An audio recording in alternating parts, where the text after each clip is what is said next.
Hello friends, welcome to JS blog. So हम इसमें world में जो इम्पोर्टेंट ट्रीटी हुआ है हिस्ट्री में, उस ट्रीटी के बारे में हम देख रहे हैं।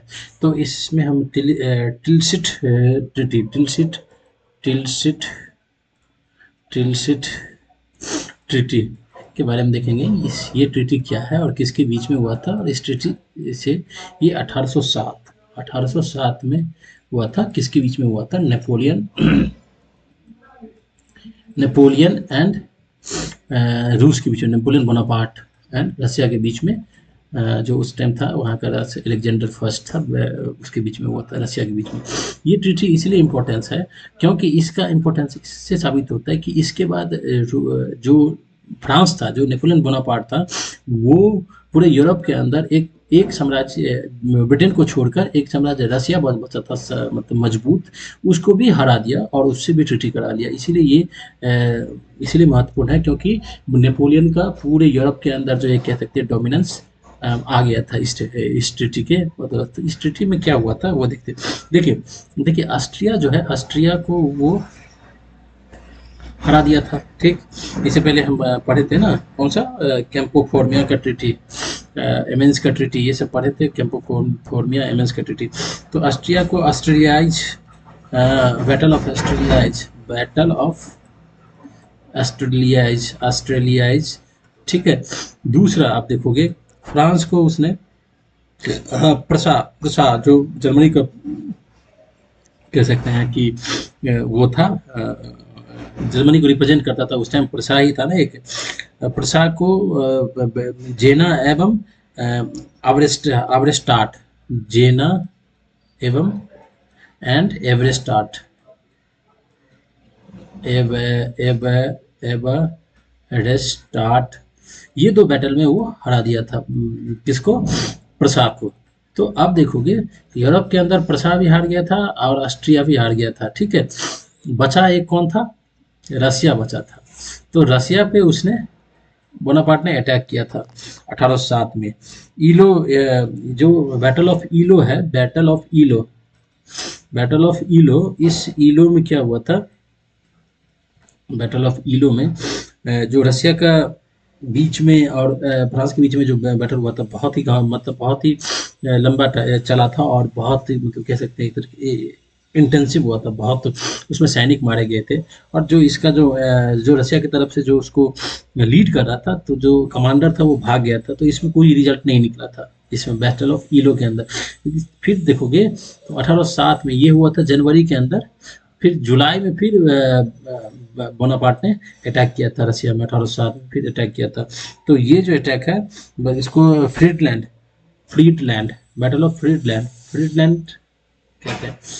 ईलो में वो भाग गया था उसका कमांडर। फ्रीडलैंड के बैटल में क्या किया? बोनापार्ट ने रसिया को हरा दिया। रसिया को हरा देने के बाद रूस एंड फ्रांस के बीच में जो ट्रीटी हुई, वही ट्रीटी का नाम है टिलसिट का ट्रीटी। आप देखिए टिलसिट की ट्रीटी में क्या क्या प्रोविजन था वो, कि आप देखोगे इसके पार्ट में दो प्रोविजन था। जो प्रथम था, इसमें ये बात रखी गई थी कि इसे, मतलब जो गुप्त रखी गई थी इस ट्रीटी के अंदर, मतलब जो डिक्लेयर नहीं करना। इसमें था कि रूस ने नेपोलियन को यह बोला कि भाई इंग्लैंड और फ्रांस के बीच जो समझौता का प्रयत्न करेगा, यदि इंग्लैंड नहीं मानेगा तो रूस और इंग्लैंड के विरुद्ध नेपोलियन द्वारा, रूस जो है, देखो इसमें सीधा बोला था, जो भाई जो, अब नेपोलियन का ये था कि भाई अब यूरोप में कोई बचा नहीं, ये कौन बचा? इंग्लैंड बचा। तो वो कह रहा है कि भाई इंग्लैंड के पॉइंट पे तुम मुझे हेल्प करोगे। बोला था ये तो तुम्हें इंग्लैंड से फ्रेंडशिप कराओ। यदि नहीं कराओगे तो यदि हम इंग्लैंड के खिलाफ कोई सा भी हम कदम उठाएंगे तो उसमें तुम मेरा हेल्प करोगे। ये तो ये हो गया था। ठीक है। उसके बाद दूसरा ये हुआ था कि जो भाई यूरोप को दो पार्ट में बांट लिया गया दोनों के द्वारा, इसके इसके द्वारा, मतलब ये, इसको क्या बोला जाता है, इसको गुप्त को रखा जाता है, इस पार्ट को गुप्त रखा जाता है टिलिस्टाई की ट्रीटी में, कि ये दो पार्ट में बांट लिया। बोला कि भाई नेपोलियन जो रहेगा, इसका प्रभाव जो रहेगा वेस्ट साइड में, और ईस्ट साइड में तुम्हारा रूस का प्रभाव रहेगा, वो टर्की, स्वीडन और ईस्टर्न यूरोप जो वाला पार्ट है, वो जो रशिया के नज़दीक होता है उसमें रहेगा। रूस ने जो आयोनियन आइलैंड में जो फ्रांस का जो राइट था उसको बोला कि ठीक है, आप इस आइलैंड पे अपना राइट रखो। नेपोलियन ने रूस को बदले में पोलैंड पे राइट दिया था भाई। इसने बोला कि आप आयोनियन आयोनियन आइलैंड पे रखो, और रशिया ने बोला कि फ्रांस ने बोला कि चलो भाई ठीक, नेपोलियन ने बोला आप जो है पोलैंड पे अपना राइट रखना चाहते हो तो रखो। रूस ने जो जिस स्टेट को नेपोलियन ने बनाया था, उस स्टेट को मान्यता दे दीजिए भाई, चलो ठीक है, आप का मान्यता देते, क्योंकि नेपोलियन बहुत यूनिफाई किया था, जैसे कि आपको हम दिखाया है कैंपो फॉर्मिया की टीम दिखाए थे ना, बताए थे जो किस तरीके से उसने एक रिपब्लिक ऑफ सिसिली बनाया, ऐसे करके बनाया था वो, इस सबको मिलाकर सिस अल्पाइन रिपब्लिक बनाया था ना नेपोलियन। तो इस तरीके का जो राज्य बनाया था उसको रसिया ने बोला हम इसको मान्यता दे देंगे। तो ये हुआ था जो गुप्त ट्रीटी हुई थी टिलसिट की ट्रीटी में। यदि सेकंड पार्ट देखोगे तो इस ट्रीटी का जो सेकंड पार्ट है इसमें कहा गया कि जो भाई प्रसा के अनेक भाग जो है जो कि पब्लिकली हुआ, वो पब्लिक में ये था जो भाई प्रसा कौन था, जर्मनी को उस टाइम रिप्रेजेंट कर रहा था ना, प्रसा ही था ना, एक बहुत मजबूत जर्मन यूनिफाई होने से पहले ये हो गया प्रसा, और ये सारे जर्मनी के छोटे छोटे राज्य थे। जर्मन अभी यूनिफाई नहीं हुआ था, तो प्रसा ही हर एक जगह आता था।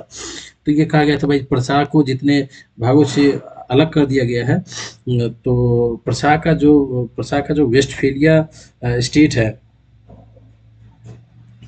पश्चिमी भाग वाला, वो बोला कि आप रख लो, ठीक है। जो प्रसार में इसके जो मान लो ये वेस्ट वाला पार्ट है, पश्चिमी वेस्टफेलिया तो बोला कि आप रख लो इसको, हम इस पे आपका मतलब राइट मानते हैं।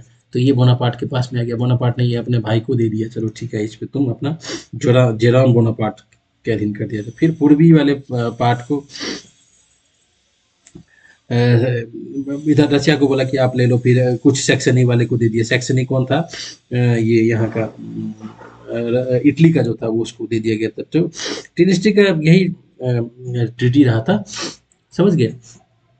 इस ट्रीटी का यदि इम्पोर्टेंस देखोगे तो इस ट्रीटी में ये हुआ था कि भाई नेपोलियन के कह सकते हैं अंडर में रसिया भी आ गया था। रसिया केवल एक बचा हुआ था, वो भी रसिया भी इसके कंट्रोल में आ गया था।